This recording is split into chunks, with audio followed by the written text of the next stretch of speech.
시험 공부를 하시더라도 다짜고짜 여기서부터 여기까지를 그냥 외우는 게 아니잖아요. 키워드를 어떻게 잘 잡아서 그 키워드들을 어떻게 잘 연결시키고 그 연결고리들을 어떻게 잘 기억하느냐, 그게 아마 중요한 공부 전략이 아닐까 싶습니다.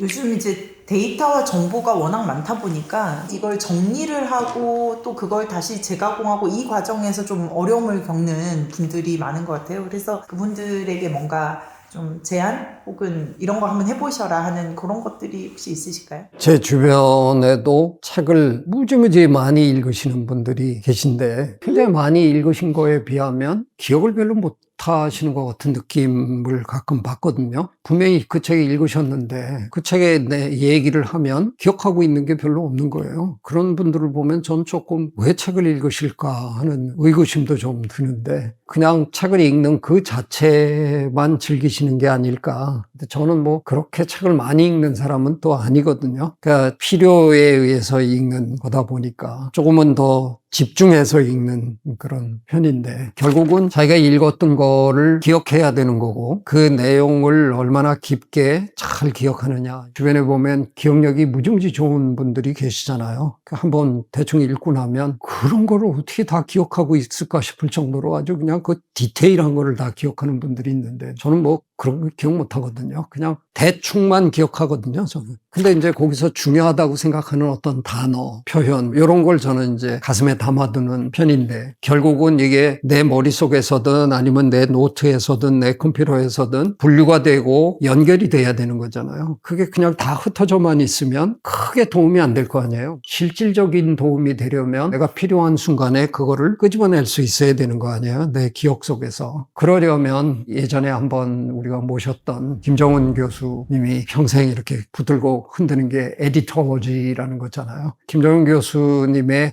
주장은 내가 어마어마한 천재라서 듣도 보도 못한 아무도 모르는 새로운 것을 창조해내기 전에는 우리 모두가 하는 건 편집이다. 하늘 아래 그냥 번번이 새로운 걸 창조해내는 거 아니다. 그걸 그렇게 열심히 얘기하시잖아요. 굉장히 일리 있는 관찰이라고 생각해요. 중요한 건 아무도 생각하지 못했던 새로운 걸 찾아내는 게 아니라 대부분의 우리가 다 아름아름 생각하고 있는 것들이지만 그것들을 잘 꿰어가지고 그야말로 좋은 먹거리를 이렇게 잘 만들어내는 그 능력이 제일 필요한 능력 중에 하나잖아요. 개인에 따라서는 어떤 분들은 그걸 해낼 수 있는 분의 능력이 있는 거고 저 같은 사람은 뭐 그런 능력이 안 되니까 저는 그런 걸 발견할 때마다 빨리빨리 메모를 해두는 거죠. 근데 그 메모가 붙박이 메모라고 제가 표현해도 될까요? 어디에 붙박이 메모로 그냥 딱 있으면 그걸 또 제가 열심히 그 메모, 그 기억을 또 되살려내야 되는 어려움이 더 있는 거잖아요. 그래서 이게 유동적인 메모래야 언제든 제가 가져다가 이쪽 거랑 갖다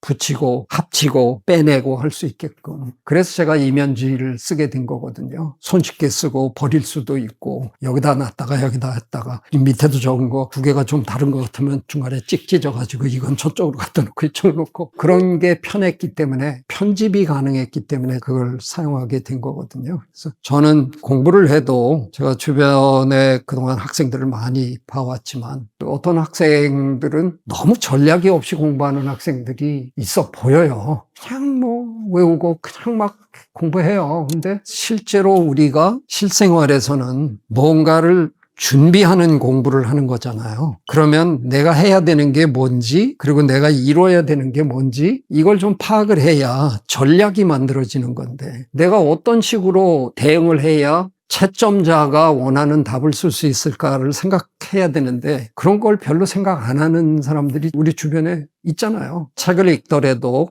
왜 내가 이 책을 읽고 있는지를 분명히 스스로 파악하고 필요한 부분들을 적절히 메모라는 과정을 통해서 저장을 해 놓을 수 있는 그런 노력을 이제 하셔야 되는 걸 거예요. 물론 뭐 아리스토텔레스나 공자님처럼 평생 사물을 관찰하시면서 위대한 위인이 되실 수도 있지만 제 영상을 보고 있는 학생들이라면 지금 당장 중요한 건 시험에서 그래도 괜찮은 성적을 얻으셔야 되는 거 아니에요. 그렇다면 전략적인 공부를 하셔야 되니까 그럴 때는 내가 나한테 이걸 성취해내려면 필요한 게 뭔가 하는 거를 미리 잘 생각하고 그거에 맞는 정보들을 잘 수합하고 분류하고 정리하고 이런 과정이 필요한 거죠. 그냥 아무 생각 없이 계속 한 방향으로 가시는 것보다는 내 목표가 어딘지를 좀 잘 들여다보고 그 목표에 다다르려면 어느 길이 가장 지름길인지를 생각하고 전략을 세우시는 게 중요하다고 생각합니다. 시험 공부를 하시더라도 다짜고짜 여기서부터 여기까지를 그냥 외우는 게 아니잖아요. 몇몇 중요한 핵심 포인트를 보면서 외워야 그림이 전체가 그려지는 거지.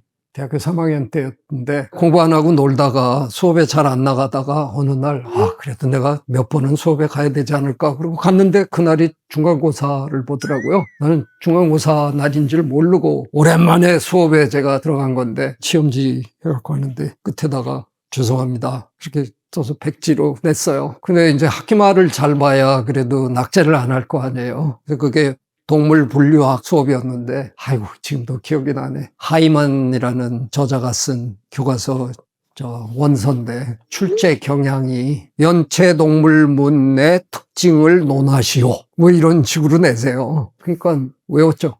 연체동물에 관한 요약문이 한 2페이지 정도 이렇게 되고 갑각류도 아마 2-3페이지 되고 중요할 것 같은 거를 한 10개 정도를 골라가지고 영어로 몽땅 외웠어요. 그러고는 학기말고사에 근데 딱 들어가서 앉았는데 거의 다 적중했어요. 중간고사 빵점이었는데도 A-를 줬고 그 아드님이 저랑 동기였습니다. 그 아들은 미국에 저랑 비슷한 때 유학을 갔는데 그 친구 집에 놀러 갔다가 야 우리 아버지가 너에 대해서 뭐라고 얘기했는 줄 알아? 그놈은 기억력이 무지하게 좋은 놈이야. 교과서 한 10몇 페이지를 그대로 외워가지고 다 써놓은 놈이야. 그런데 그 영어로 돼 있는 2-3페이지씩 막 그걸 어떻게 다 외웠을까? 그냥 외우면 못하죠. 근데 이제 거기서 패턴이 다 있으니까 연체동물문 하면 그 구조를 먼저 딱 외우고 그 다음에 이제 각각의 동물의 특징을 그 구조의 빈칸에다 갖다 채우는 식으로 외워야 되는 거죠. 그런 전략이라는 게 다 필요한 거니까 제가 아마 오늘 여러분에게 드리는 말씀 중에 중요한 건 키워드를 어떻게 잘 잡아서 그 키워드들을 어떻게 잘 연결시키고 그 연결고리들을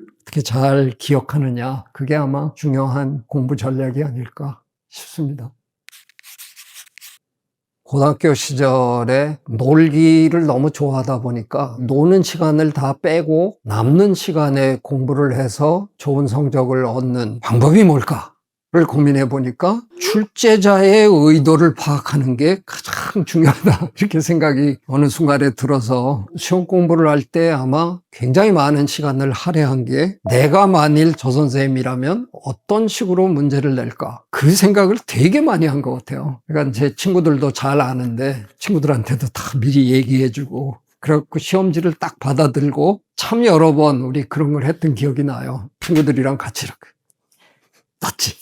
그러니까 제 친구들이 저를 대학 입시 시험 보러 가기 한 이틀 전에 우리 집에 모여가지고 제 친구들이 다 힘들어하던 통계 쪽에 마지막 총정리를 제가 해줬는데 그때 해준 거에서 시험 문제가 거의 정확하게 그냥 났어요. 저는 못 풀었어요. 근데 그래서 저는 떨어졌고 그날 제 친구들이 다 왔는데 한 놈만 안 왔는데 그놈 못 풀고 그놈도 떨어지고 제가 출제자의 의도를 파악하거나 뭐 이런 거에 좀 능한 사람인데요. 별로 좋은 건 아닌데 그렇다고 그렇게 뭐 비난받을 일은 아니거든요. 그래서 공부하실 때 사실은 그냥 공부가 너무 좋아서 매일같이 책상에 앉아서 그냥 하시는 분이면 뭐 그건 상관없는 거고요. 오지랖이 넓어서 세상 일에 관심도 많고 그래서 이것저것 했는데 시험은 잘 봐야 되겠고 그런 분이시라면 아마 그런 분들이 대부분일 테니까 중요한 건 공부도 전략이 필요합니다. 어떤 출제 성향의 문제가 될 건가 하는 거를 좀 파악을 하시고 그거에 걸맞은 전략을 만들고 준비를 해야 효과적인 결과를 얻을 수 있는 거니까 네, 다음 학기부터는 그런 면도 조금 생각하시면서 준비를 하시면 좀 더 좋은 결과를 얻지 않을까 싶네요. 저는 요즘도 가끔 생각합니다. 제가 대학을 졸업하고 그러던 무렵에는 그렇게까지 강남이라는 곳이 개발돼 있었던 때가 아니니까 그렇긴 한데, 만약에 강남 대치동이 시작되던 무렵에 제가 그 타이밍이 맞았으면 저 학원 강사가 됐을 가능성도 상당히 있습니다. 그래서 여러분에게 그런 준비를 하는 그런 준비성이 결코 나쁜 건 아니다 하는 얘기를 괜히 장황하게 드렸습니다. 시험들 잘 보시기 바랍니다. 네, 고맙습니다. 구독, 좋아요, I love you.